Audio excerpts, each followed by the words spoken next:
This is Abhishek Kumar SRS। आज हम लोग स्टार्ट करेंगे सॉल्यूशन एंड कॉलिगेटिव प्रॉपर्टीज़ का लेक्चर नंबर 12। ठीक है, तो लास्ट लेक्चर में हम लोगों ने क्या क्या बात किया था। लास्ट लेक्चर में हमने वेंट हाफ फैक्टर के बारे में बात कर लिया था। वेंट हाफ फैक्टर तब एग्जिस्ट करता है जब हमारा एसोसिएशन या फिर डिसोसिएशन हो रहा होता है। ठीक है, अगर हमारा एसोसिएशन या डिसोसिएशन नहीं हो रहा है तो उसको हम लोग नॉर्मल कॉलिगेटिव प्रॉपर्टीज बोलते हैं। इस केस में आई आपका 1 होता है। आई मतलब वेंट हाफ फैक्टर आपका 1 होता है। और अगर आपका आई लेस नॉट इक्वल टू 1 है तो हमारा अब नॉर्मल कॉलिगेटिव प्रॉपर्टीज हो जाती हैं। ठीक है ना, तो ये सब हमने डिस्कस कर लिया था। वेंट हाफ फैक्टर बहुत डिटेल में बताया था और ये भी बताया था कि बहुत इंपॉर्टेंट भी है। तो जिसको वेंट हाफ फैक्टर समझ में आ गया है अच्छी बात है, नहीं समझ में आया है तो समझ ले, पहले मैं बता रहा हूँ बहुत ज़रूरी है वो। आज हम लोग सच में कॉलिगेटिव प्रॉपर्टीज स्टार्ट कर रहे हैं। ठीक है, तो हमारी पहली कॉलिगेटिव प्रॉपर्टीज क्या है? पहली कॉलिगेटिव प्रॉपर्टी जो हमारी है वो है हमारी क्या? Relative lowering of vapour pressure. Relative lowering of vapour pressure. तो इसके बारे में कुछ ज़्यादा बात करने को है नहीं, ऑलरेडी मैं बता चुका हूँ कि RLVP होता क्या है। ठीक है, इस बेसिकली ये बताता है कि जो प्योर सॉल्वेंट है उसका वेपर प्रेशर में क्या इम्पैक्ट पड़ता है जब उसमें कोई नॉन वोलाटाइल सल्यूट मिल जाता है। जब कोई सल्यूट मिला देते हैं तो उसका वेपर प्रेशर घट जाता है, तो वही बताता है कि कितना रिलेटिवली कितना घटा। इसी को ही बोलते हैं हम relative lowering of vapour pressure. ठीक है, तो इसके बारे में हमने डिटेल में बात किया था। ठीक, तो कुछ देख लेते हैं क्या क्या पढ़ा था हमने देखा था relative lowering of vapour pressure का फॉर्मूला क्या था? RLVP। RLVP को क्या कहते हैं?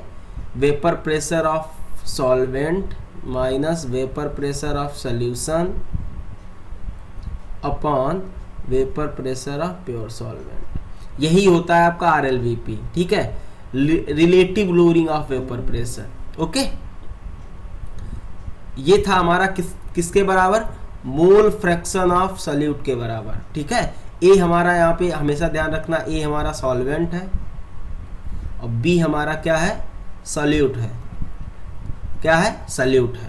कॉलिगेटिव प्रॉपर्टीज के केस में जो सॉल्यूट होता है वो हमारा नॉन वोलाटाइल होता है। समझ में आ रहा है कि नहीं? ये हमने डिस्कस किया था लास्ट लेक्चर में। ठीक है, तो और ये फॉर्मूला हमें ऑलरेडी पता है। और क्या क्या होता है इसको हम ऐसे भी लिख सकते हैं, मोल फ्रैक्शन ऑफ बी है, मोल फ्रैक्शन बी को आप क्या लिख सकते हैं? Moles of B upon total moles, बोले तो moles of solvent plus moles of solute. तो ये तो एक फॉर्मूला ये था आपका। ठीक है, तो ये था आपका RLVP का फॉर्मूला। अगर relative lowering of vapour pressure पूछा जाए तो हम लोग ये वाला फॉर्मूला यूज करेंगे। ठीक है, और हमने एक बताया था फार्मूला आपको न्यूमेरिकल्स के लिए। न्यूमेरिकल्स के लिए याद होगा आपका, हमने बोला था कि न्यूमेरिकल जब भी लगाना हो तब आप ये वाला फार्मूला याद करना। ठीक है, बेसिकली यहाँ पे डिनोमिनेटर में होता है vapour pressure of solvent solution. अब ये आपका RLVP नहीं है, ध्यान रखना, ये आपका RLVP नहीं है। बस ये फार्मूला आपको न्यूमेरिकल्स के लिए यूज करना है, ताकि न्यूमेरिकल्स में हमेशा यही यूज करना। ठीक है, moles of B upon moles of A। ये फार्मूला आपका इंपॉर्टेंट है किसके पॉइंट ऑफ व्यू से? न्यूमेरिकल्स के पॉइंट ऑफ व्यू से। ठीक, तो ये सारी बातें हमें ऑलरेडी पता थी। ठीक है ना, RLVP के बारे में हमें कोई खास बात का जानकारी नहीं। हाँ, ये फॉर्मूले कब वैलिड है? जब हमारा I इक्वल टू 1 है। बेसिकली ना तो डिसोसिएशन हो रहा हो और ना एसोसिएशन हो रहा है। ठीक है, I इक्वल टू 1, या बोला जाए तो नॉन इलेक्ट्रोलाइट यूज करेंगे जब हमारा सॉल्यूट नॉन इलेक्ट्रोलाइट होगा, बेसिकली जो डिसोसिएट नहीं हो रहा होगा। ठीक है, या फिर अगर ऐसे बोल सकते हैं सीधे, क्या? Neither associate nor dissociate. ध्यान रखना ये बात। देखो भाई, ये तो ये देखो आई हम लोग ले नहीं रहे। ये कब है? जब हमारा I1 है। I1 है मतलब ना तो एसोसिएशन हो रहा है ना तो डिसोसिएशन हो रहा है। समझ में आ रहा है कि नहीं? अच्छा, अगर एसोसिएशन डिसोसिएशन हो रहा होगा तब क्या करेंगे? कुछ नहीं भाई। एसोसिएशन डिसोसिएशन में क्या होता है? सल्यूट पार्टिकल ही ना आपके कम ज़्यादा होता है। ठीक है, तो उसके लिए हम लोग क्या करेंगे, कुछ नहीं, ज़्यादा कोई भी टेंशन नहीं लेना है, ठीक है। उसके केस में हम सीधे लिख देंगे RLVP का हमारा जो भी फॉर्मूला होता है वो क्या होता है, PA0 minus PA upon PA0। देखो इसमें क्या होता है, सल्यूट खर्च होता है, आपका खर्च होता बता रहे हैं, सॉरी, सल्यूट का अमाउंट चेंज होता है। तो जहां जहां सल्यूट का मॉलिक्यूल अमाउंट होंगे वहां पे हम लोग आई फैक्टर काम करेगा। तो देखो अब मोल फ्रैक्शन होता है, मोल फ्रैक्शन कैसे चेंज करेगा, अब NB आपका क्या है, NB आपका सल्यूट है, तो INB, जहां जहां सल्यूट के मोल्स होंगे वहां I लग जाएगा आगे, INB प्लस Na। समझ में आ रहा कि नहीं, ये कब होगा, जब I आपका नॉट इक्वल टू 1 होगा। जरा ध्यान रखना ये बात, देखो I हमने कहाँ कहाँ लगाया, जहां जहां सल्यूट के मोल्स हैं, क्योंकि यही आपका चेंज होगा, ठीक है। एसोसिएशन डिसोसिएशन में क्या चेंज होता है, सल्यूट के ही तो मोल्स चेंज होते हैं, कम या ज़्यादा होते हैं। समझ में आ रहा कि नहीं, तो देख लो, ये बात गलती मत करना कि I X के आगे लगा लो, ऐसा कुछ नहीं। हम देखेंगे X तो पूरा मोल फ्रैक्शन बता रहा है ना, हम जबकि तो मोल्स चेंज करता है, सल्यूट के नंबर ऑफ पार्टिकल्स चेंज करता है, तो हम लोग I हमेशा जहाँ पे सल्यूट के मोल्स चल रहे हैं उसके आगे लगाएंगे। ध्यान रखना ये बात बहुत इंपॉर्टेंट है, कंफ्यूज हो जाते हैं लोग, IX भी लिख देते हैं, बहुत बढ़िया। कहाँ से लिख देंगे, कैसे लिख देंगे, इसे थोड़ी होता है, ठीक है। सिमिलरली इस फॉर्मूले में भी जो हम लोग न्यूमेरिकल्स के लिए यूज करेंगे उसमें भी ये काम हो जाएगा, PA0 PA टाइप, इस पर तो कोई फर्क पड़ेगा नहीं। तो अब अगेन कहाँ चेंज होगा, INB, Na पे कोई, क्योंकि सॉल्वेंट के मोल्स तो कोई चेंज नहीं हो रहा, तो उस पर कोई दिक्कत नहीं। तो ये बात ध्यान रखना, ठीक है ना। तो ये वाले जो हैं, ये I वाले जब हमारा क्या है, I नॉट इक्वल टू 1 है, बेसिकली एसोसिएशन हो रहा होगा या तो डिसोसिएशन हो रहा होगा, ध्यान रखना। तो यही हमारा था क्या, ये हमारा बेसिकली क्या था, आपका relative lowering of vapour pressure, क्या था, RLVP, relative lowering of vapour pressure. ये हमारी पहली कॉलिगेटिव प्रॉपर्टीज हो गई, यही है, हमने कहा था ये आपको पता है, ज़्यादा टाइम नहीं लगेगा, ठीक है ना। अब हम लोग सेकेंड कॉलिगेटिव प्रॉपर्टीज पे पढ़ते हैं, जिसका नाम है क्या, जिसका नाम है आपका elevation in boiling point, elevation in boiling point. देखो नाम में ही सब कुछ लिखा है, नाम से ही समझ में आ रहा है इसका मतलब क्या है, ठीक है। नहीं समझे क्या नाम से, अरे देखो हम बता रहे हैं, बात समझना। एलिवेशन इन बॉइलिंग पॉइंट जरा समझो, देखो पानी का बॉइलिंग पॉइंट 100 डिग्री सेल्सियस, उसमें कोई सल्यूट डाल दिया, उसका बॉइलिंग पॉइंट बढ़ेगा कि घटेगा, बताओ।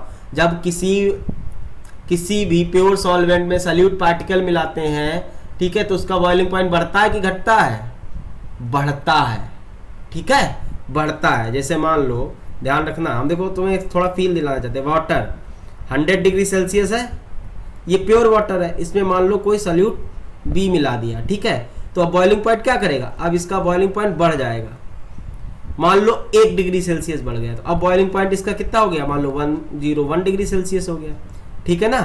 तो अब क्या बता रहा है, एलिवेशन इन बॉइलिंग पॉइंट, तो हमें पता करना कितना एलिवेशन हुआ है, कितना बढ़ा है, तो बेसिकली कितना चेंज हुआ है, तो 101 माइनस 100 कितना आया, 1 डिग्री सेल्सियस का एलिवेशन हुआ। यही है आपका एलिवेशन इन बॉइलिंग पॉइंट। बात समझे कि नहीं, बस इतना ही है, ये समझ गया ना। एलिवेशन इन बॉइलिंग पॉइंट होता क्या है, बेसिकली ये इसका मतलब ये है कि जब हम सल्यूट मिलाते हैं सॉल्वेंट में, तो कितना बॉइलिंग पॉइंट बढ़ा, 100 था तो कितना बढ़ के पहुंच गया, 100.2 हुआ, 102 हुआ, 105 हुआ, 101 हुआ, तो वही जो चेंज है वही बताता है एलिवेशन एंड बॉइलिंग पॉइंट। बात समझे कि नहीं। तो देखो सीधी सी बात है, क्या है, वेपर प्रेशर हमारा हमें हमेशा पता है इनवर्सली प्रोपोर्शनल होता है किसका, बॉइलिंग पॉइंट का। तो वेपर प्रेशर बढ़ता है घटता है जब सल्यूट डालते हैं, भाई वेपर प्रेशर घटता है, बात करते तो बॉइलिंग पॉइंट अपने आप बढ़ेगा, यही ना। तो देखो अगर हमने नॉन वोलाटाइल सल्यूट, कौन सा सल्यूट, नॉन वोलाटाइल, अब देखो कॉलिगेटिव में हम लोग नॉन वोलाटाइल ही सल्यूट यूज कर रहे हैं। अगर नॉन वोलाटाइल सल्यूट हमने क्या किया, इसको ऐड किया, क्या किया, ऐड किया किसमें, सॉल्वेंट में, ठीक है, सॉल्वेंट पे ऐड किया, तो वेपर प्रेशर पे क्या फर्क पड़ेगा, वेपर प्रेशर हमारा क्या हो जाएगा, कम हो जाएगा। और वेपर प्रेशर कम होगा तो बॉइलिंग पॉइंट हमारा, बॉइलिंग पॉइंट पे क्या फर्क पड़ेगा, बॉइलिंग पॉइंट हमारा बढ़ जाएगा। समझ में आ रहा? तो कितना बढ़ा सल्यूट डालने को, इसी को ही बोलते हैं हम एलिवेशन इन बॉइलिंग पॉइंट। जरा इसका ग्राफ समझते हैं। देखो हम तुम्हें समझाने का कोशिश कर रहे हैं, सब आ भी जाएगा, बहुत आसान है, एकदम टुच्ची सी चीज़ें हैं, इतना उसमें कोई खास माथा पच्ची करने वाला नहीं है। जैसे मान लो, एक मिनट यार क्या बना डाले जाए, ठीक है, हाँ, जैसे मान लो ये आपका वेपर प्रेशर है एक्स वाई एक्सिस पे, और इधर आपका टेम्परेचर है, ठीक है, एक मिनट, इधर आपका टेम्परेचर है। तो देखो अब वेपर प्रेशर और टेम्परेचर के रिस्पेक्ट में जो ग्राफ आता है लिक्विड का, तो कैसा आता, तो जिस तरह आया था, हमने बताया था ये आता। अब ये ग्राफ अगर मान लो, ये ग्राफ आपका प्योर सॉल्वेंट का है, किसका है, प्योर सॉल्वेंट का, प्योर सॉल्वेंट का है। अगर जब उसमें हमने नॉन वोलाटाइल सल्यूट ऐड कर दिया तो वेपर प्रेशर आपका क्या होगा, कम होगा, कम होगा, तो उसके रिस्पेक्ट में ग्राफ इसका नीचे से स्टार्ट होगा। भाई उसी टेम्परेचर पे इसका वेपर प्रेशर तो कम होगा, तो ये यहां से स्टार्ट होगा, कुछ नहीं, कुछ नीचे से ही ना स्टार्ट होगा, क्योंकि इसका वेपर प्रेशर क्या हुआ, डिक्रीज हुआ। तो मान लो ये स्टार्ट हुआ, तो इसका ग्राफ कुछ आया, मान लो कुछ इस तरह आया, भाई इससे तो कम ही आएगा, कुछ मान लो इस तरह आया। तो ये जो ग्राफ येलो वाला आया है, ये कैसा है, ये आपका किसका ग्राफ है, ये ग्राफ आपका सॉल्यूशन का है। किसका है, सॉल्यूशन का है। जरा ध्यान से देखना है ग्राफ, ठीक है। तो ये अगर प्योर सॉल्वेंट का है, ये सॉल्यूशन का है, मान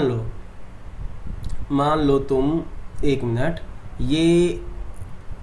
ये जो लाइन शो कर रही, ये शो कर रही है जो वेपर प्रेशर है वो 1 atm का है, ठीक है, 1 atm। और यहाँ पे जो आपका ये शो कर रहा है क्या, ये मान लो आपका बॉइलिंग पॉइंट है, किसका, सॉल्वेंट का। तो सॉल्वेंट के बॉइलिंग पॉइंट को हम लोग रिप्रेजेंट करेंगे TB नॉट। TB नॉट क्या बताता है, boiling point of pure solvent. TB not क्या है, boiling point of pure solvent, ठीक है। तो लिख लो यहाँ पे TB नॉट आपका क्या है, TB नॉट है आपका boiling point of pure solvent. ध्यान से देखना, ठीक है, boiling point of pure solvent हो गया। अब अगर ये इसका बॉइलिंग पॉइंट है, या ध्यान से एक मिनट, एक चीज थोड़ा इसका ग्राफ और इंक्रीज कर दें, हाँ ऐसे मान लो, ऐसा है कुछ, ठीक है। हाँ, ये अगर बॉइलिंग पॉइंट आपका प्योर सॉल्वेंट है तो 1 एटमॉस्फेयर प्रेशर पे, यही तो होता है ना, बॉइलिंग पॉइंट होता क्या है, जब आपका वेपर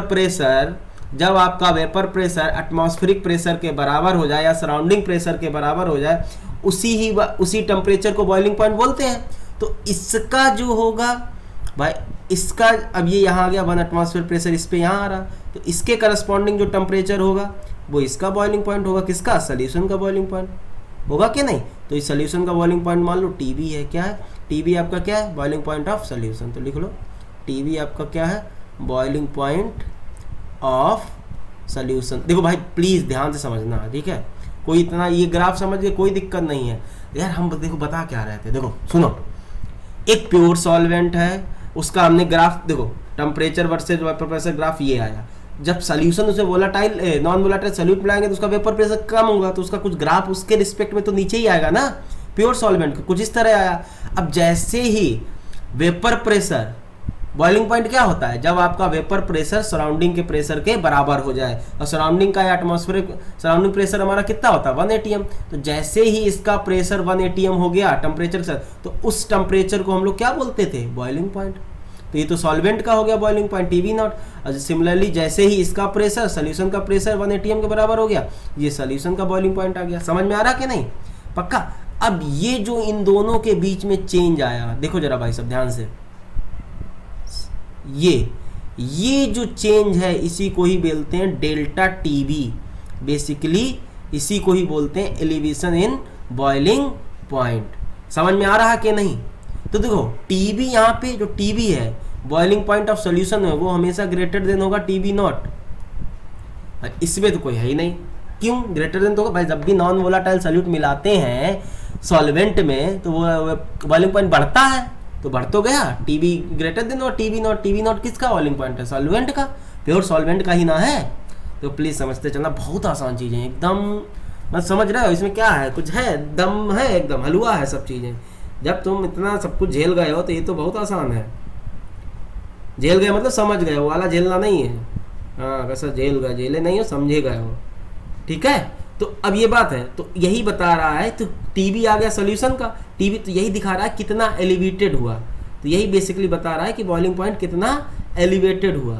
तो अब देखो, तो अगर हम यहाँ से देखें, यहाँ से, तो एलिवेशन ऑफ बॉइलिंग पॉइंट कितना होगा, एलिवेशन इन बॉइलिंग पॉइंट कितना होगा, एलिवेशन इन बॉइलिंग पॉइंट को अगर हम लोग डेल्टा टीबी से रिप्रेजेंट करें, यही तो हुआ, एलिवेशन इन बॉइलिंग पॉइंट कितना हुआ, डेल्टा टीबी। डेल्टा टीबी क्या होगा, boiling point of solution minus boiling point of solvent. ये हो गया आपका क्या, एलिवेशन इन बॉइलिंग पॉइंट। समझ में आ रहा कि नहीं, यही हो गया आपका एलिवेशन इन बॉइलिंग पॉइंट, इसको बोलते हैं। ये हो गई आपकी मान लो इक्वेशन फर्स्ट। बात समझे कि नहीं, पक्का।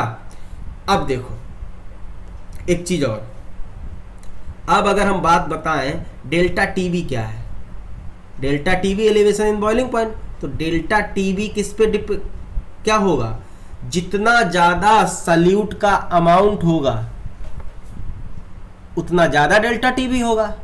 ठीक है, और कोलिगेटिव प्रॉपर्टीज हमारी मोलैलिटी पे डिपेंड करती है, हम लोग मोलैलिटी से डिपेंड। तो अगर मोलैलिटी के रिस्पेक्ट में क्या होगा, जितना ज़्यादा सल्यूट का मोल्स होगा उतना ज़्यादा मोलैलिटी होगा, और उतना ज़्यादा आपका डेल्टा टीबी हो। तो delta TB is directly proportional to molality. क्या, मोलैलिटी। समझ में आ रहा कि नहीं। तो बेसिकली अब देखो, तो हम डेल्टा टीबी, अब प्रोपोर्शनलिटी साइन हटेगा तो एक कांस्टेंट लगेगा, ठीक है, जिसको हम लोग बोलते हैं के बी। क्या बोलते हैं, के बी एम। तो ये हो गया हमारा किसका फॉर्मूला, ये हो गया हमारा एलिवेशन इन बॉइलिंग पॉइंट का। समझे कि नहीं सर, के बी का है, के बी हमारा क्या है, कांस्टेंट है, जिसको हम लोग मोलल एलिवेशन कांस्टेंट बोलते हैं। क्या बोलते हैं, मोलल एलिवेशन कांस्टेंट। और ये एम क्या है, ये हमारा क्या है, मोलैलिटी है। क्या है भाई, मोलैलिटी। चलो, और के बी क्या है, where K B is a constant known as molal elevation constant. Molal elevation constant, कौन सा कांस्टेंट, मोलल एलिवेशन कांस्टेंट। ठीक है, या इसको हम लोग इवोल्यूस्कोपिक कांस्टेंट भी बोलते हैं, नाम अजीब सा है। ठीक है, इवोल्यूस्कोप, अरे यार स्कोपिक, ठीक है, एससीओ, इवोल्यूस्कोपिक कांस्टेंट। ठीक है, तो अब नाम आप ध्यान रखना, नाम याद करना जरूरी नहीं है। ओके, अब देखो, तो ये हो गया के बी आपका, तो ये हो गया एलिवेशन इन बॉइलिंग पॉइंट। के बी आपका गिवन होगा, ये कांस्टेंट है। ठीक है, कोई दिक्कत नहीं है। अच्छा, अब इसमें क्या क्या चीजें पूछी जा सकती हैं इससे, देखो, इससे पूछ सकता है आपको, आपसे पूछ सकता है कि डिफाइन के बी, जैसे पूछ दिया, मान लो, देखो क्वेश्चन के फॉर्म में डिफाइन के बी, तो क्या जवाब दोगे भाई, क्या जवाब दोगे। देखो हमारा डेल्टा टी बी क्या है, एक मिनट, हाँ, डेल्टा टी बी क्या है, डेल्टा टी बी है हमारा, अच्छा एक चीज़ और बताना भूल गए, हाँ मैं एक बात यहाँ कहना भूल गया कि ये तो कब है, जब i इक्वल टू आपका 1 है, और अगर i इक्वल टू 1 नहीं है तो आपका डेल्टा टी बी क्या हो जाएगा, डेल्टा टी बी हो जाएगा आपका i के बी एम। समझ में आ रहा है कि नहीं, i K B M, i not equal to 1। समझ में आ रहा है कि नहीं, ये बेसिकली जब एसोसिएशन या डिसोसिएशन हो रहा होगा। ठीक है, तो भूलना मत ये फॉर्मूला। अब हमसे पूछ रहा है डिफाइन के बी, तो डेल्टा, अब देखो डेल्टा टी बी हमारा क्या है, डेल्टा टी बी है हमारा, डेल्टा टी बी होता है हमारा क्या, अभी आई के बी एम। ठीक है, अब देखो के बी हमें डिफाइन करना है, आई हमारा 1 ले लिया, ठीक है, मोलैलिटी हमारी लेट 1 हो गई, तो हमारा टी बी कितना होगा, डेल्टा टी बी क्या होगा, डेल्टा टी बी हमारा होगा किसके बराबर, के बी के बराबर। तो के बी डिफाइन कर दो। के बी डिफाइन क्या है, के बी यहाँ पे क्या है, के बी यहाँ बता रहा है कि 1 मोलर सोल्यूशन में कितना एलिवेशन होगा, यही ना बता रहा, 1 मोलर सोल्यूशन में कितना एलिवेशन होगा, यही तो हुआ के बी। तो के बी क्या हुआ, hence K B is defined, hence K B is defined as elevation in boiling point for 1 molar solution, for 1 molar solution। देखो समझ में आ रहा कि नहीं, बोर हो रहा हो क्या? अब यार पढ़ाई है, पढ़ाई लिखाई में तो बोर हो गई, ठीक है। अब यहाँ गाना थोड़ी सुनाने लगेंगे, सर जी कुछ पेश करो, बोर हो रहे हैं, तुम्हारी गंजी खोपड़ी बर्दाश्त नहीं हो रही, बाल लगा लो। कहाँ लगा ले हैं, जब नहीं है तो कहाँ सुखाएं? सर बाला मूवी देखे हैं, उसी में जो जो ट्राई करता वही ट्राई करो। अरे वो पगला था, हम पगले थोड़ी हैं, ठीक है। चलो के बी डिफाइन हो गया ना, तो इससे क्वेश्चन के बी क्या है, तो के बी बता सकते हैं यहाँ तो। बस जब 1 मोलर सोल्यूशन, 1 मोलर हम जब क्या करते हैं, 1 मोलर सोल्यूशन लेते हैं बेसिकली, तब हमारा जितना एलिवेशन होता है उसको हम लोग के बी बोलते हैं। के बी आपका क्या है, आपका के बी आपका मोलर एलिवेशन कांस्टेंट है। समझ में आ रहा है, ये क्वेश्चन ने आपको दिया होगा। तो यूनिट देखो के बी का, अगर दूसरा पूछ सकता है बताओ यूनिट ऑफ के बी बताओ, ठीक है, क्या बोल सकता है, यूनिट ऑफ के बी। तो आसान है यार, इसमें क्या ही दिक्कत है, क्या ही है इसमें, देखो क्या है, के बी का फार्मूला बताओ, delta T B equal to क्या है, के बी मोलरिटी, ठीक है। आई भी मान लो, तो आई तो आपका डायमेंशनलेस हुआ, आई तो डायमेंशनलेस, ठीक है। तो अगर के बी का यूनिट बताएं तो टी बी का क्या होगा भाई, चेंज इन बॉइलिंग पॉइंट क्या होगा, तो डिग्री सेल्सियस होगा और केल्विन होगा। मोलरिटी का क्या होगा, मोल पर केजी होगा। तो यूनिट क्या हो जाएगा, तो यहाँ पे अगर हम यूनिट देखें, यूनिट ऑफ के बी कितना हो जाएगा, यूनिट ऑफ के बी हो जाएगा unit of delta T V. Delta T V का होगा क्या, डिग्री सेल्सियस और केल्विन अपॉन मोल पर केजी। तो अगर यूनिट देखें हम लोग तो इसका यूनिट आ जाएगा, ऊपर चला जाएगा तो आ जाएगा डिग्री सेल्सियस केजी पर मोल, या फिर केल्विन केजी पर मोल। समझ में आ रहा है कि नहीं? तो आपका ये यूनिट हो गया, दोनों सही है। केल्विन हो भाई, तो चेंज क्या है, चाहे केल्विन में करो, मान लो वाटर का बॉइलिंग पॉइंट 100 डिग्री सेल्सियस है, केल्विन में कितना आएगा, केल्विन में आएगा आपका 373, ठीक है। जब देखो यहाँ से जो लोग कंफ्यूज है उनके लिए है, अगर 100 डिग्री सेल्सियस है ये, तो डिग्री सेल्सियस में ये 373 केल्विन में है। मान लो एलिवेट हो गया, ये कितना हो गया, मान लो 1 डिग्री का एलिवेशन आया, ठीक है, 1 डिग्री का एलिवेशन आया तो 101 डिग्री सेल्सियस हो गया। केल्विन का मान लो, केल्विन का कितना एलिवेशन आया, केल्विन जोड़ लो, देखो ना, केल्विन तो जितना केल्विन में बढ़ेगा उतने डिग्री सेल्सियस। यहाँ भी तो हम लोग ऑलरेडी 273 ऐड कर चुके हैं, ठीक है। तो ये कितना आ जाएगा 374, तो आया तो 1 केल्विन या फिर 1 डिग्री सेल्सियस, दोनों सेम चीज़ें आई ना। समझ में आ रहा कि नहीं? हमें लगता है आज तुम लोग एकदम समझ में आ नहीं रहा है। भैया दोबारा पढ़ो, ठीक है, समझ में आ जाएगा सब। ऐसे ही लगता है, एक तो लॉकडाउन में एकदम, लॉकडाउन देख देख एकदम पगला गए होगे तुम लोग, हम पगला रहे हैं, तुम काहे नहीं होगे, ठीक है। लेकिन फिर भी कठिन समय है, पढ़ाई नहीं रुकनी चाहिए, तो पढ़ लो, उसमें क्या है। हम जब इतना रात को पढ़ा सकते हैं तो तुम कभी भी पढ़ो, तुम्हारे लिए तो मौका है आराम से 24 घंटे, आजकल तो दिन ही दिन पूरा है।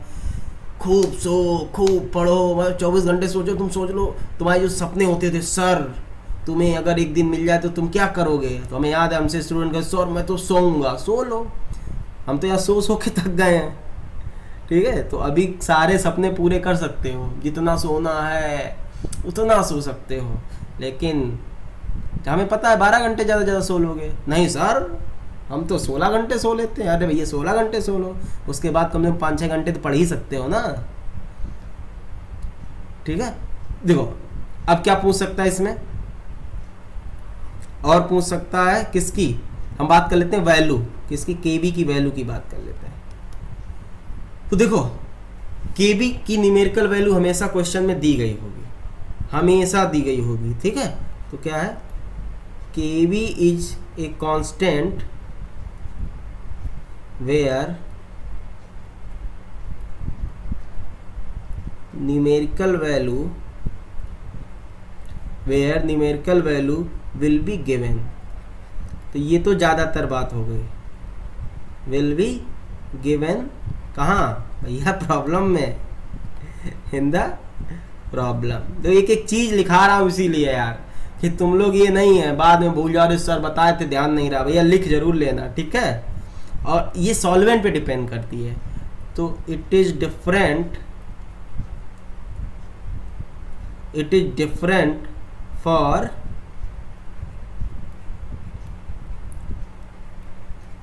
different solvent, it is different for different solvent। तो सॉल्वेंट पे डिपेंड करती है, सॉल्वेंट अलग होगा तो उसका केबी भी अलग होता है। वैसे केबी का एक फॉर्मूला होता है जो देख लो, केबी इक्वल टू होता है आर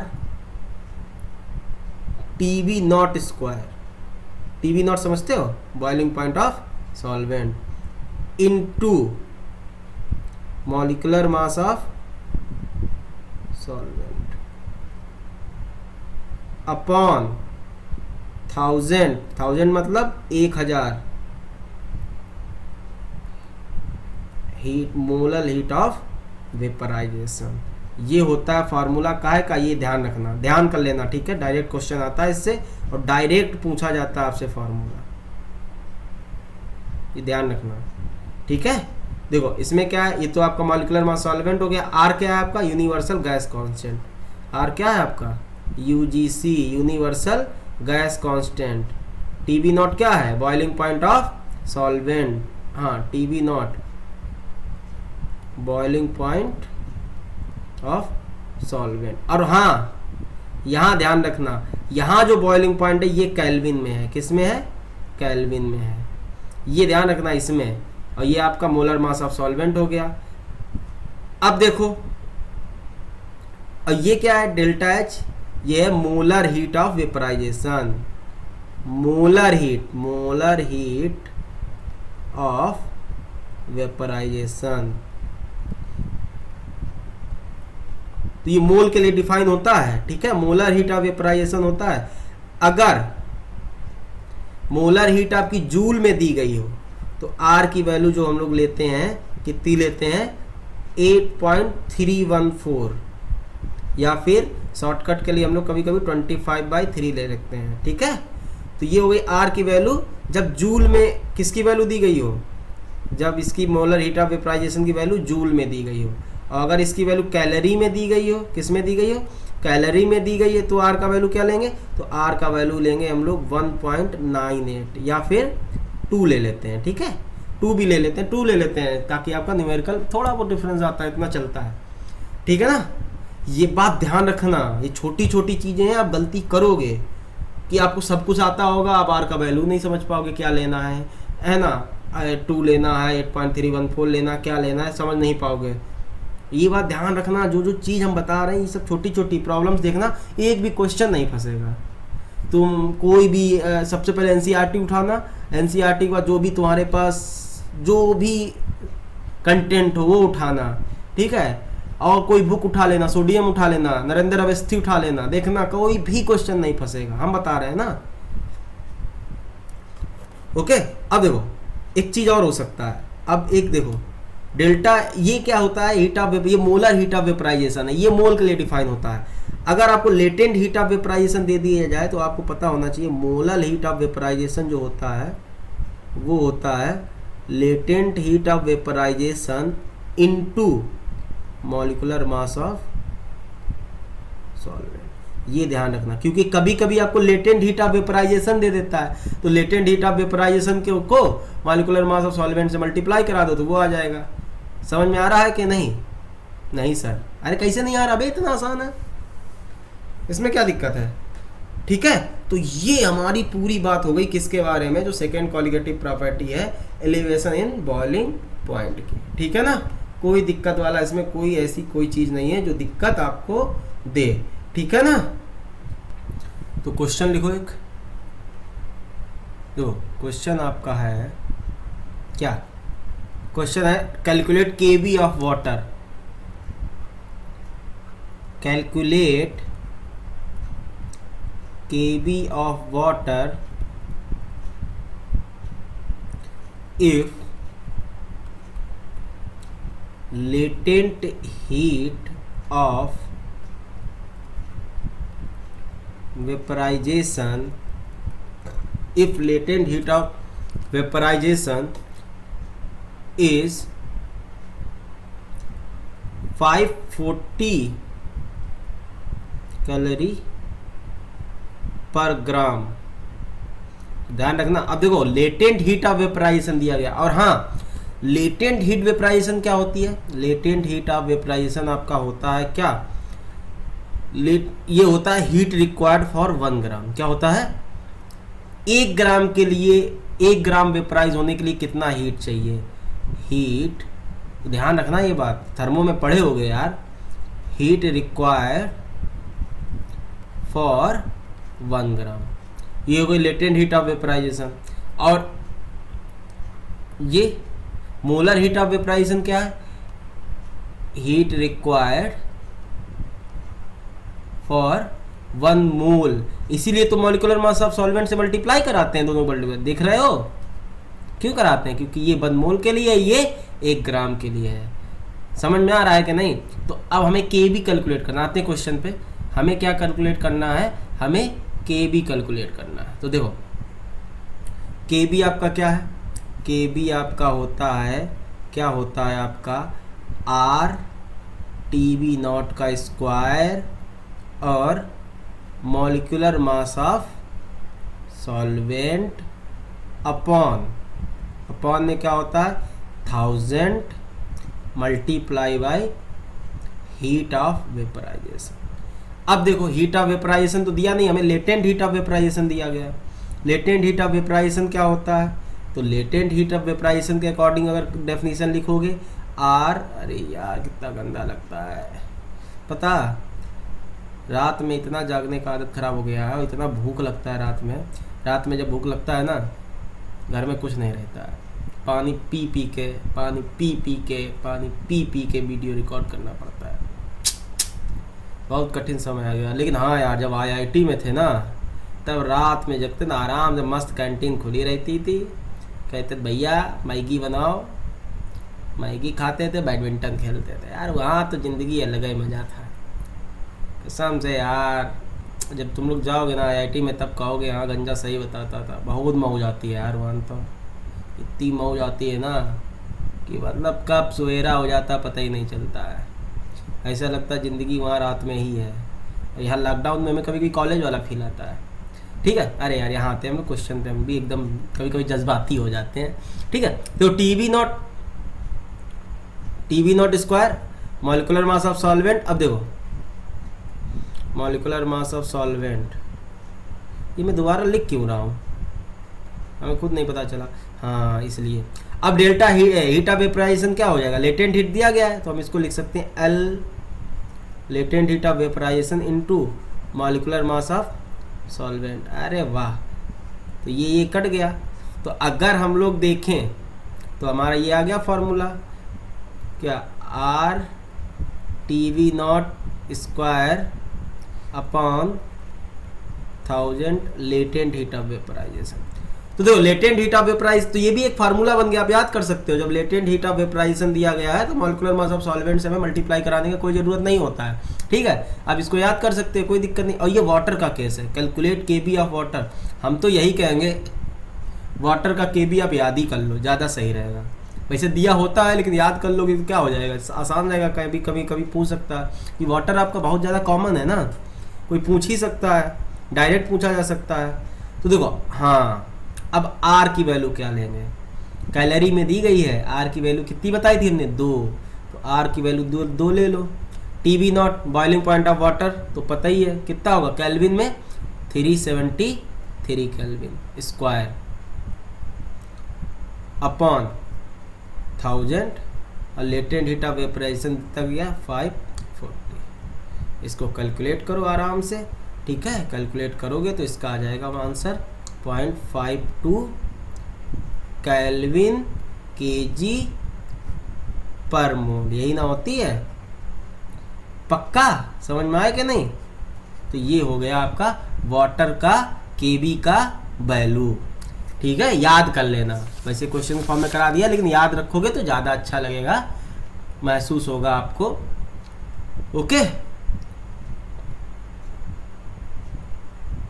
क्वेश्चन पता, अभी हम गांव गए थे, गांव में रहे थोड़े दिन, 4-5 दिन लॉकडाउन में, चुपके से भाग से गए थे सवेरे, ठीक है। वहाँ रात में हम जगते थे तब, तो हमारे गांव वाले कहते थे, चाचा बगल वाले, कि लल्ला भैंसिया देखे रही हो। तुम समझ रहे हो, वहाँ से हमको रखवाली के लिए बता दे कि रात भर जगते हो, कम से कम भैंस वैंस देखे रहेंगे, चोरी चकारी बचेगी। तो नहीं मौज होती थी, कुछ कहने को नहीं। एक और क्वेश्चन लिखो,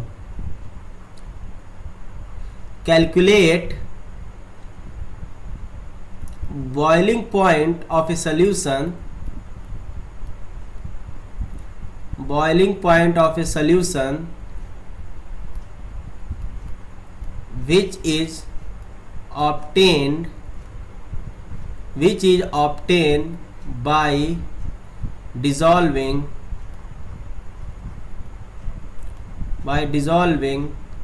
90 ग्राम, 90 है ये, 90 ग्राम of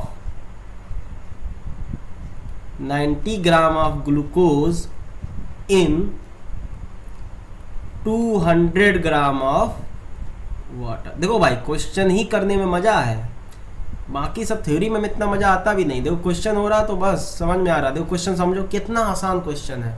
क्वेश्चन बोल रहा है कि calculate boiling point of a solution, एक सोल्यूशन का बॉइलिंग पॉइंट क्या होगा, which is obtain bye dissolving, वो सोल्यूशन में 90 ग्राम क्या है, ग्लूकोज है, और 200 ग्राम क्या है, वाटर है। हमसे क्या पूछ रहा है, बॉइलिंग पॉइंट पूछ रहा है, ठीक है। तो हमें क्या पता है, डेल्टा टीबी इक्वल टू क्या होता है, आई के बी एम, ये पता है। के बी वाटर का गिवन होगा, आपने कहा था याद कर लो, तो के बी वाटर का कितना होगा आपका 0.52, ठीक है। तो ये याद रखना, वैसे गिवन होगा लेकिन हम वाटर का है मान के चलने, आपने याद कर लिया होगा। तो देखो डेल्टा टीवी, अब डेल्टा टीवी मतलब क्या है, boiling point of solution minus boiling point of solvent. Solvent यहाँ क्या है, वाटर है। आई ग्लूकोज, आपका ग्लूकोज ना तो डिसोसिएट होता ना तो एसोसिएट होता है, और तो आई इसका 1 होगा, तो आई हमें, ठीक है 1। के बी का वैल्यू 0.52। मोलैलिटी, मोलैलिटी क्या होती है भाई साहब, मोलैलिटी होती है मोल्स ऑफ सॉल्यूट पर केजी ऑफ सॉल्वेंट। तो moles of solute, moles of solute हो जाएगा given mass upon molecular mass glucose का होता है 180 पर केजी ऑफ सॉल्वेंट। सॉल्वेंट आपको 200 ग्राम दिया गया है, तो पर केजी में है तो 1000 से क्या कर देंगे, मल्टीप्लाई कर देंगे, बस। अब हमें, अब देखो हमें पता करना टीवी, तो टीवी पता करना, टीवी नॉट आपको पता कितना है, 100 डिग्री सेल्सियस होता है, कोई दिक्कत नहीं है। हमें वो एक ही लाइन कराने की कोशिश कर रहे हैं, तो आप इसको सॉल्व कर रो, ये तो आ जाएगा 1/2, ठीक है 1/2, तो ये हो जाएगा 0.52 इंटू ये 2 जीरो निपटे, तो 1/2 नीचे आ जाएगा, तो आ जाएगा 10/4, ठीक है। तो ये आ जाएगा 4 एकम 4, 4 दूनी 12, तो ये आ गया आपका 10, तो ये आ गया आपका 1.2। कितना आ गया भाई साहब, 1.2 के आसपास आया। ये क्या है था, 4 एकम 4, 4 तीयो 12 होता है यार, 4 दूनी 12 का 4 एकम 4, 4 3 जा 12 होता है ना, तो ये आ जाएगा 1.3। सॉरी भाई लोग, ठीक है, ये 1.3 आया, ठीक है। अब देखो तो TB इक्वल टू 1.3 प्लस 100 कितना आ रहा, 101.3 डिग्री सेल्सियस। तो ये आ गया हमारा क्या, बॉइलिंग पॉइंट ऑफ सॉल्यूशन। अच्छा, अगर केल्विन में लिखना, केल्विन आ जाता है, यहाँ क्या लिखते हैं, बॉइलिंग पॉइंट केल्विन में होता है तो यहाँ लिख देते कितना 373 में प्लस 1.3 करे तो 374.3 आ जाता। समझ में आया कि नहीं? तो क्वेश्चन बहुत आसान था, देखो फिर से समझो। क्वेश्चन बोल रहा था, देखो क्वेश्चन क्या बोल रहा है, क्वेश्चन बोल रहा है कि 90 ग्राम ग्लूकोज मिला दिया हमने 200 ग्राम पानी में, ठीक है, तो जो सोल्यूशन मिला है उसका बॉइलिंग पॉइंट क्या होगा। तो आपको पता है सोल्यूशन का बॉइलिंग पॉइंट क्या होगा, बढ़ गया होगा, है ना, जो पानी का बॉइलिंग पॉइंट था उससे। तो वही है डेल्टा टीवी का हमें फॉर्मूला पता, delta TV equal to I K B M के बी, तो हमें पता ही है वाटर का, नहीं पता होगा तो गिवन होगा, ठीक है। मोलैलिटी क्या होता है, moles of solute upon mass of solvent in KG, तो ये तो पता है, तो मोलैलिटी का हमने डायरेक्ट रख दिया, ठीक है। यहाँ से हमने ये क्वेश्चन कर लिया। अब 1 बाय 1 कर लगते हैं, मोलैलिटी अलग निकाल लो, डेल्टा टीवी अलग निकाल लो, तो कहाँ है हमें, वही है, सब मोह माया है, सब एक ही बात है, ठीक है। तो क्वेश्चन समझ में आ रहा है, इसी तरह से क्वेश्चन आते हैं इसमें, आ गया ना समझ में, आगे बढ़े। चलो चाहिए एक क्वेश्चन और कर लेते हैं ताकि हमारी तसल्ली के लिए, ठीक है। तो क्वेश्चन है आपका, एक मिनट इधर आ जाए, माहौल बनाए, ठीक है। क्वेश्चन है, लिखो क्वेश्चन लिखिए, ए सोल्यूशन कंटेन्स, बढ़िया क्वेश्चन है, मस्त है, भौकाली question. A solution contains 5.85%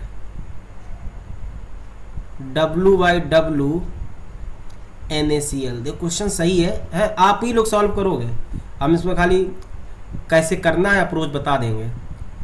and 7.1% W/W क्या है, मैग्नीशियम क्लोराइड MgCl2, बात समझना एकदम। एंड 3% W/W क्या है, यूरिया। इतना बात समझना। अब हमें क्या पता करना है, हमें पता करना है calculate boiling point of solution. तो वही क्वेश्चन है, बिल्कुल मस्त ऊपर वाला, बस इसमें थोड़ा वोकाल मेंटेन करने के लिए इन्होंने क्या कर दिया, 3 चीज़ें मिला दी, 3 सॉल्यूट है, NaCl, MgCl2 और यूरिया, और तीनों सॉल्यूट अलग अलग है, ठीक है। देखो अब सॉल्वेंट क्या है सर, अरे जब कुछ ना दिया गया तो सॉल्वेंट तुम वाटर मान के चलो, ठीक है। जो सोल्यूशन है या एक्वस सोल्यूशन बोल लो, ठीक, चलो अभी तुम्हारी भावनाओं के लिए हमने एक्वस सोल्यूशन कर दिया। एक्वस सोल्यूशन है तो Kb इसका कितना होगा, Kb आपका 0.52 ही होगा, ठीक है, 0.52 केल्विन पर kg अपॉन मोल, ठीक। तो ये सब का मतलब नहीं, हम इधर आते हैं, मुद्दे पे आते हैं। मुद्दा क्या है, मुद्दा ये है, हमारे पास क्या है, हमारे पास है क्वेश्चन, हमारे पास एक वेसल है, वेसल में क्या है, वेसल में हमारे पास 5.85% क्या है, W/W NaCl है, क्या है, W/W NaCl। ध्यान तो सुनना, यही ना है, एक सॉल्वेंट में या सोल्यूशन में क्या है, 5.85% W/W NaCl है, और क्या दिया गया, 7.1% W/W क्या है, मैग्नीशियम क्लोराइड MgCl2 है, और एक और चीज़ है, क्या है, 3% उसमें क्या है, 3% हमारा W/W ग्लूकोज है, ग्लूकोज है कि यूरिया है, यूरिया है, ठीक है, ओके। अब देखो चारों जो तीनों सल्यूट हैं इनकी प्रॉपर्टी भी अलग अलग है। क्या प्रॉपर्टी है, NaCl इलेक्ट्रोलाइट है, और इसकी I कितना होता है, इसका I क्या है, इसका I आपका 2 है, और इसका मॉलिक्यूलर मास कितना होता है, NaCl का मॉलिक्यूलर मास हो जाएगा इसका सोडियम क्लोराइड तो 98.5, या ध्यान रखना। MgCl2 इसका I कितना है, इसका I 3 है भाई, Mg और Cl2 तो 2 1 3, इसका मॉलिक्यूलर मास आता है, इसका मॉलिक्यूलर 35 71, इसका आएगा आपका 95, ओके। अब यूरिया का आई कितना है, ये ब्रेक नहीं होता है, ना तो डिसोसिएट होता है ना तो एसोसिएट होता है, इसका आई कितना आएगा 1 आएगा। यूरिया का मॉलिक्यूलर मास होता है क्या 60, ठीक है। तो ये चीज़ें पता है। अब देखो बात कहाँ पे आती है, सर हम क्वेश्चन कैसे करेंगे, क्वेश्चन ऐसे करोगे। अब हमारे पास मान लो 500 जो सोल्यूशन है, सोल्यूशन का मास हमारा 100 ग्राम है। 100 ग्राम में 5.85 ग्राम आपका NaCl है, 7.1 ग्राम आपका MgCl2 है और 3 ग्राम आपका यूरिया है। तो वाटर का मास कितना आएगा, अगर वेट ऑफ वाटर पूछा जाए तो कितना आएगा। अगर 100 ग्राम हमारे पास सोल्यूशन है तो वाटर का मास आ जाएगा 5.85 माइनस 7.1 माइनस 3, तो कितना आ जाएगा जरा देखिए। 100 5 7 5 12 12 3 7 5 12 12 3 15 15.95 15.95 अगर डालेंगे तो आ जाएगा 84.05। ये आ गया हमारा ग्राम किसका, वाटर का मास, ठीक है। अब देखो हमें पूछ रहा है सॉल्यूशन का बॉइलिंग पॉइंट, ध्यान रखना हमें सॉल्यूशन का बॉइलिंग पॉइंट मतलब डेल्टा टीवी इक्वल टू होता है IKBM। अब बात यहाँ आती है कि ये मोलैलिटी सॉल्यूशन की या आई का कैसे फैक्टर इंक्लूड होगा। चिंता मत करो, कुछ नहीं, KB है ना। अब भाई कितने सल्यूट आ रहे हैं, सल्यूट पार्टिकल, तो देखो मोलैलिटी, इसको तुम ऐसे समझो आई, चलो हम आई इंटू मोलैलिटी, ये मोल्स ऑफ किसके, moles of NaCl, moles of NaCl plus I of MgCl2, moles of MgCl2 plus I of glucose, moles of, अरे सॉरी यूरिया है, अपॉन, यही ना भाई मोलैलिटी ऑफ सोल्यूशन निकाल रहे हो ना, तो number of total moles of solute upon पर केजी ऑफ सॉल्वेंट, यही ना हो जाएगा। तो सॉल्वेंट का मास हमारा वही रहेगा क्या 84.05। अब ग्राम में है तो 1000 से डिवाइड कर देंगे, बस कैलकुलेट कर लेना, आंसर आ जाएगा। एक और स्टेप बता दे रहे, अच्छा चलो KB की वैल्यू कितनी है 0.52, NaCl में I का वैल्यू कितना है 2, ठीक है। मोल्स ऑफ NaCl कितना आएगा, कितना 5.85 है, तो 5.85 अपॉन मॉलिक्यूलर मास 98.5 प्लस 3, इसका मास कितना दिया गया 7.1 अपॉन मॉलिक्यूलर मास 95 प्लस आई इसका 1, कोई मतलब ही नहीं, ठीक है। कितना दिया है ये है 3 ग्राम, 3/60, ये आ गया टोटल मोल्स, ठीक है। टोटल मोल्स को किससे डिवाइड कराना है, पर केजी ऑफ सॉल्वेंट 84/05/1000, ठीक है। इसको सॉल्व करना तो आपका डेल्टा टीवी आ जाएगा, और जब डेल्टा टीवी आ जाएगा तो डेल्टा टीवी क्या होता है, डेल्टा टीवी इक्वल टू होगा आपका TV off solution minus TV off solvent. तो हमें क्या पता करना है, टीवी पता करना है। तो टीवी आपका हो जाएगा क्या डेल्टा टीवी,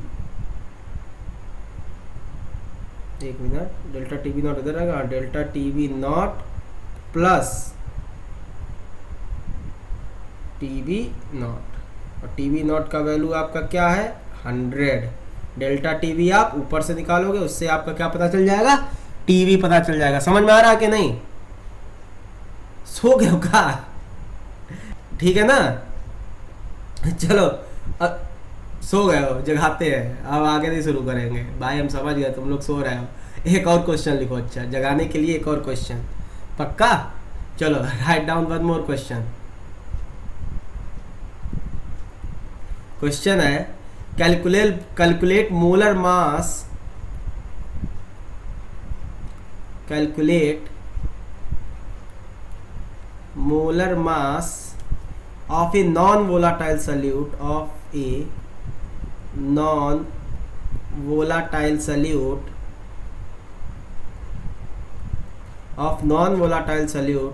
having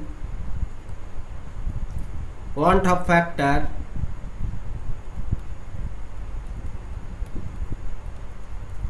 अरे यार पेट दर्द करने लगता बैठते बैठते, want of factor 4 whose 20 gram on dissolving 20 gram on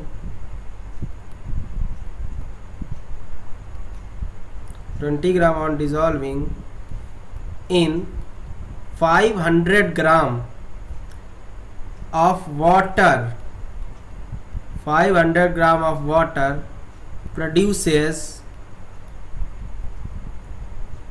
a solution having boiling point 105.2 degree Celsius. देख क्वेश्चन ये भी सही है, ठीक है, आराम से आप लोग कर सकते हो। क्वेश्चन देखो ध्यान से सुनो, क्वेश्चन में बेसिकली कह रहा है आपसे कि एक हमें सल्यूट का मोलर मास, जो नॉन वोलाटाइल सल्यूट है उसका मोलर मास कैलकुलेट करना है, जिसका 1/2 फैक्टर आपको 4 दिया गया है, और जिसका 20 ग्राम जो मास लेते हैं वो 500 ग्राम जो वाटर में डिजॉल्व करते हैं, जो सोल्यूशन बनता है उसका बॉइलिंग पॉइंट दे दिया गया है 105.2 डिग्री सेल्सियस। तो बेसिकली हमको क्या दिया गया है, हमको दिया गया टीबी दिया गया कितना 105.2 डिग्री सेल्सियस। अब टीबी नॉट कितना होगा, ऑब्वियस सी बात है, टीबी नॉट आपका वाटर है तो 100 डिग्री सेल्सियस होगा।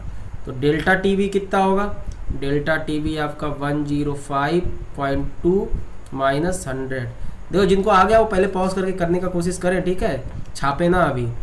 अब हमसे क्या पूछ रहा है, आई दिया गया है मोलर मास, तो आसान है, बहुत कुछ आसान है। तो देखो हमारे पास क्या है formula, delta TB equal to I K B M. के बी पता है कितना होता है, के बी 0.52 वाटर का, ठीक है, याद कर लो, नहीं तो गिवन होगा आपको क्वेश्चन में, परेशान मत हो। ओके, तो हमें क्या है, हमें कुछ नहीं है, जो कुछ है सबको है, ठीक है। डेल्टा टीवी हमारा कितना है 5.2, आई कितना है 4, के बी कितना है 0.52। सर ध्यान से सुनना, molality moles of solute, moles of solute क्या आएगा, गिवन मास कितना है 20 upon molecular mass upon mass of solvent का मास कितना है 500 ग्राम, हमें चाहिए केजी में, तो 1000 से क्या करेंगे मल्टीप्लाई, यही ना होता है, एम का वैल्यू निकाल लो, ठीक है। तो ये आ गया 5, 2, ठीक है, ये आप कैलकुलेट करो 4 2 जा 8, ये 0.52, ये करोगे तो ये आ जाएगा आपका क्या 10, तो 4 2 जा 8, 8/10, 10 20, तो ये आपका अप्रॉक्स आप कैलकुलेट करके देखोगे तो मॉलिक्यूलर मास आपका आ जाएगा 16, ठीक है, कितना आ जाएगा 16। तो समझ में आया ये क्वेश्चन। तो अब देखो, अब आपको एलिवेशन ऑफ बॉइलिंग पॉइंट अच्छे से समझ में आ गया होगा, जाग भी गए होंगे। इसी तरह से क्वेश्चन आते हैं, बस आपने कॉन्सेप्ट अगर अच्छे से सीखे होंगे ना तो हर एक चीज़ समझ में आ जाएगी। एलिवेशन बॉइलिंग पॉइंट अगर आपको समझ में आ गया होगा तो अगली जो आपकी कॉलिगेटिव प्रॉपर्टी है डिप्रेशन इन फ्रीजिंग पॉइंट, क्या है आपका डिप्रेशन इन फ्रीजिंग पॉइंट, वो भी आपको बहुत अच्छे से समझ में आ जाएगा। एकदम आसान है, बिल्कुल इसी का छोटा भाई है, ठीक है, छोटा भाई नहीं तुम सगा भाई मानो, सगा छोटा भाई सेम, अच्छा बराबर का मानो, छोटा भाई भी नहीं है, बस थोड़ी आदत बुरी है, आदत चेंज है, ठीक है। देखो नाम से ही आपको पता चल जाएगा हम कहना क्या चाह रहे हैं। देखो अगर हम, एक मिनट बोर्ड नया लाए, हाँ, अगली जो आपकी कॉलिगेटिव प्रॉपर्टी है वो है आपकी डिप्रेशन इन फ्रीजिंग पॉइंट। तो हेडिंग डालो क्या, डिप्रेशन इन फ्रीजिंग पॉइंट। नाम से कुछ समझ में आ रहा है, हाँ सर आ रहा होगा, नहीं आ रहा तो फिर से नाम पढ़ो, depression in freezing point, sir freezing point थोड़ी डिप्रेशन में, डिप्रेशन में तो हम हैं। अरे तुम लोग डिप्रेशन में नहीं हो, तुम लोग लग रहा है, ठीक है। चुपचाप पढ़ो बिना नौटंकी के, आई नहीं ई है, ठीक है। डिप्रेशन इन फ्रीजिंग पॉइंट, तो बेसिकली क्या है फ्रीजिंग पॉइंट में डिप्रेशन, ये कब होता है। अब देखो मान लो पानी है, पानी कितने पे जमता है सर 0 डिग्री सेल्सियस पे। पानी में आपने सॉल्ट मिला दिया या कोई नॉन वोलाटाइल सॉल्यूट मिला दिया, तो उसका फ्रीजिंग पॉइंट घटेगा कि बढ़ेगा, बताओ।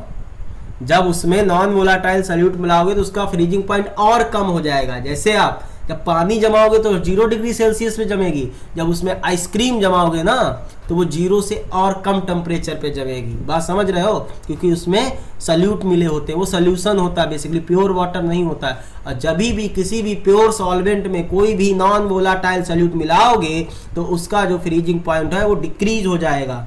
तो अब यही जो फ्रीजिंग पॉइंट डिक्रीज हुआ है, कितना डिक्रीज हुआ है, इसी को बोलते हैं डिप्रेशन इन फ्रीजिंग पॉइंट। क्या बोलते हैं, depression in freezing point. Freezing point समझते हो ना, चलो अच्छा फ्रीजिंग पॉइंट ही समझ लो पहले। देखो फ्रीजिंग पॉइंट क्या होता है, फ्रीजिंग पॉइंट क्या होता है, जब वो टेम्परेचर जिस पे सॉलिड और लिक्विड दोनों फेज जो होते हैं वो इक्विलिब्रियम पे होते हैं। द टेम्परेचर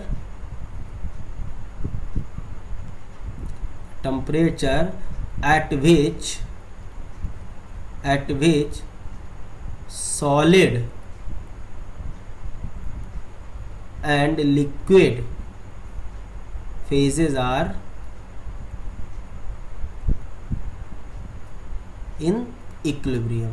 कहाँ होते हैं, इक्विलिब्रियम पे। इसी को ही बोलते हैं इज नोन एज क्या, फ्रीजिंग पॉइंट। पक्का ना, हाँ एफपी मतलब फ्रीजिंग पॉइंट है, फुटपाथ नहीं है। या फिर अगर दूसरी डेफिनेशन देखें, और temperature at which vapour pressure of solid becomes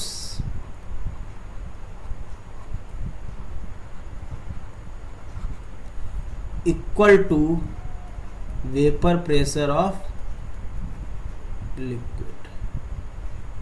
समझ में आ रहा है फ्रीजिंग पॉइंट, यही होता है आपका फ्रीजिंग पॉइंट। बात समझे। तो मान लो आपका क्या है, मान लो पानी है, क्या है पानी, H2O है। H2O आपका ये आइस है, सॉलिड आइस है, ठीक है। इसको हम लोग पिघलाएंगे किसमें, H2O लिक्विड। जब ये दोनों फेजेस इक्विलिब्रियम में हो जाएंगी तो इसी जो टेम्परेचर को होता है उसी को बोलते हैं हम लोग फ्रीजिंग पॉइंट, ठीक है। इसका डेल्टा H जो हीट चाहिए होगा इसको, अब इसके लिए हीट ये एब्जॉर्ब करेगा, तो प्रोसेस कैसा होगा, एंडोथर्मिक प्रोसेस होगा। कैसा होगा प्रोसेस, एंडोथर्मिक। डेल्टा H आपका इसका कैसा होगा, पॉजिटिव होगा। समझ में आ रहा है कि नहीं। और इसका जो टेम्परेचर हो जाएगा, इसका टेम्परेचर जो होगा फ्रीजिंग पॉइंट टेम्परेचर के बराबर होगा। कब, फ्रीजिंग पॉइंट है इस कंडीशन में, जब इक्विलिब्रियम में होंगे तो जो टेम्परेचर होगा आपका सॉल्यूशन को वो फ्रीजिंग पॉइंट के बराबर होगा। समझ में आ रहा है कि नहीं। तो देखो ऐसे ही इसका ग्राफ आएगा, ग्राफ बना के देखते हैं क्या है। मान लो depression in freezing point, graph से समझते हैं, ठीक है। तो देखो हाँ, सबसे पहले हम लोग सॉल्वेंट का मतलब पानी का एक सॉल्वेंट का ग्राफ बनाते हैं। जो सॉल्वेंट का ग्राफ आता है सॉलिड और लिक्विड का, वो कुछ इस तरह आता है, इस तरह का कुछ, ठीक है। बेसिकली ये सॉलिड यहाँ पे सॉलिड में होता है, फिर ये लिक्विड में चला जाता है, ओके। तो ये जो पॉइंट होता है इसका लगभग ये होता है इसका TF, और सॉल्वेंट है तो TF नॉट। TF नॉट क्या है आपका, freezing point of solvent. TF not क्या है आपका, फ्रीजिंग पॉइंट ऑफ सॉल्वेंट। अब देखो जरा बात समझना ध्यान से, यही जो हम समझाना चाह रहे हैं। अब हम लोग जो सॉल्यूशन लेंगे उसका फ्रीजिंग पॉइंट ऑब्वियस सी बात है क्या है, उसका फ्रीजिंग पॉइंट और कम होगा, तो उसका जो कुछ ग्राफ आएगा इससे नीचे ही तो आएगा, कुछ मान लो इस तरह आया, कुछ इस तरह आया, उसका जो फ्रीजिंग पॉइंट आया कुछ ये आया, इससे कम आएगा तो ये आ गया TF। TF क्या है? TF है आपका फ्रीजिंग पॉइंट ऑफ सॉल्यूशन। किसका है फ्रीजिंग पॉइंट? सॉल्यूशन का है। अब जो चेंज है ये यही है आपका delta TF, depression in freezing point. तो डेल्टा TF आप क्या क्या है? डेल्टा TF है आपका डिप्रेशन इन फ्रीजिंग पॉइंट। समझ में आ रहा है कि नहीं? तो यहां पे अगर आपका डेल्टा TF निकाले तो डेल्टा TF आपका क्या होगा? डेल्टा TF चेंज, तो बड़ी वैल्यू माइनस छोटी वैल्यू, बड़ी वैल्यू किसकी होगी? बड़ी वैल्यू होगी TF, freezing point of solution, minus freezing point of solvent. तो ये हो गया आपका पहला फॉर्मूला। तो बिल्कुल वैसा ही है, एलिवेशन एंड बॉइलिंग पॉइंट अगर समझ में आ गया होगा तो ये भी आपका समझ में आ जाएगा। समझ रहे हो कि नहीं? देखो यहाँ पे देखो, ये क्या है? ये आपका वेपर प्रेशर, ये क्या है? आपका टेम्परेचर। तो ये तो कोई दिक्कत है नहीं ना, पक्का समझ में आ गया होगा। तो अब इसका फॉर्मूला अगेन, डेल्टा TF भी आपका किस पे डिपेंड करेगा? Is directly proportional to molality, मतलब कितना सॉल्यूशन, कितना सॉल्यूट मिलाया है। तो इससे जो नया फार्मूला हमारा आएगा तो अगेन डेल्टा TF आपका भी हो जाता है ऐसे ही, प्रोपोर्शनलिटी कांस्टेंट आते, तो नया इसका IKFM। तो KF है आपका एक नया प्रोपोर्शनलिटी कांस्टेंट है, इसको क्या बोलते हैं? इसको बोलते हैं मोलर डिप्रेशन कांस्टेंट। क्या बोलते हैं?